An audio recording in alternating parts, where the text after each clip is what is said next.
Hello 8th class बच्चों, आपका वही पाठ जमशेदजी टाटा हिंदी थर्ड में पेज नंबर 43 खोलिएगा।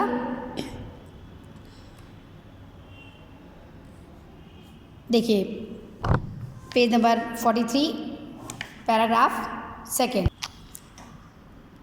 इसमें बच्चों बताया गया है कि जमशेदजी टाटा एक स्टील की मिल लगाना चाहते थे, तो इसके लिए उन्होंने लगभग 17 वर्षों तक स्टील मिल लगाने के लिए कार्य वो करते रहे, परंतु उनकी योजनाओं के अनुरूप उन्हें कच्चा लोहा और उत्तम प्रकार के कोयले के भंडार उपलब्ध नहीं हुए।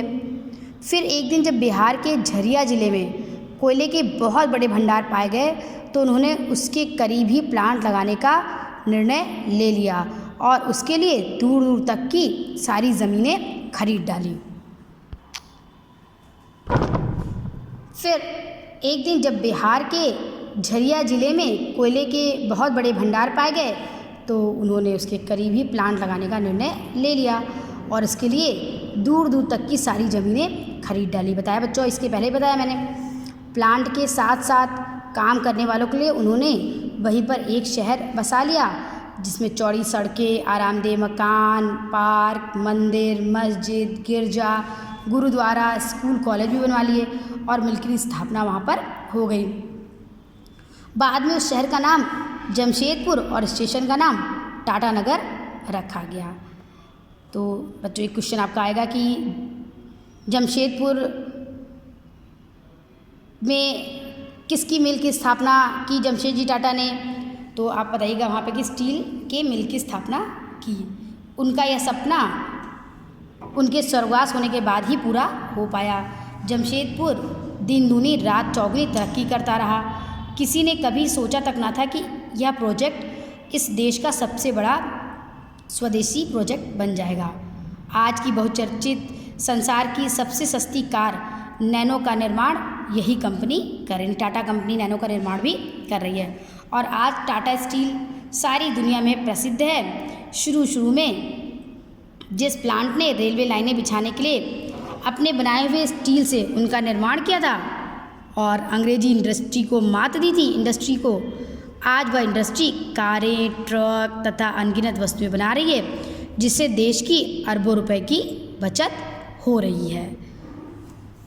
पेज नंबर 44 बच्चों।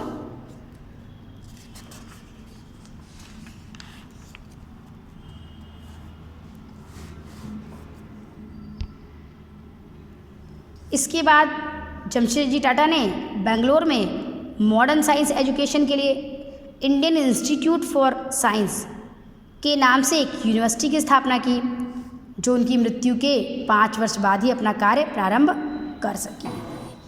ये भी ध्यान रखिएगा बच्चों की बेंगलोर में कौन सी यूनिवर्सिटी का स्थापना, उन्होंने किस यूनिवर्सिटी विश्वविद्यालय की स्थापना की। स्वर्गवास होने से पहले उन्होंने अपनी जो वसीयत बनाई थी उसमें उन्होंने लिख रखा था, मेरे 2 बेटे हैं, मैं इस यूनिवर्सिटी को अपना तीसरा बेटा बना रहा हूँ और अपनी जायदाद से इसके लिए बराबर का हिस्सा रख रहा हूँ। यानी कि अपने 2 बेटों को जिन्होंने जितनी भी प्रॉपर्टी में उन्होंने पैसे दिए उसका उतना ही भाग उन्होंने इस यूनिवर्सिटी के लिए भी निकाल कर रखा था। उनका अगला बड़ा सपना था बिजली का उत्पादन, यानी जमशेदजी टाटा का स्टील मिल की स्थापना की उन्होंने यूनिवर्सिटी की स्थापना की। अब अगला सपना था बिजली का उत्पादन।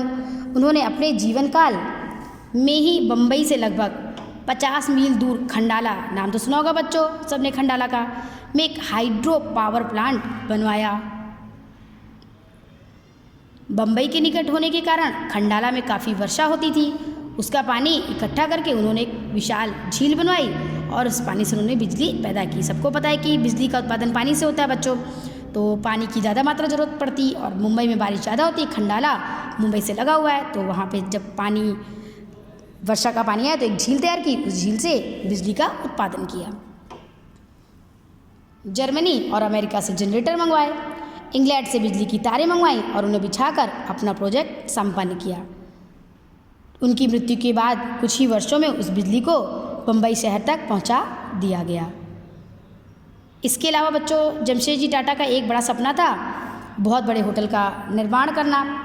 उसके लिए उन्होंने समुद्र के किनारे अपोलो बंदर में 2.5 एकड़ ज़मीन खरीदी और बम्बई के होटल ताज के लिए एक शानदार इमारत बनवानी शुरू की। वो कहा करते थे कि मेरा होटल ऐसा होना चाहिए जो मेरे शहर बम्बई और मेरे देश भारत की शान को बनाए रखे।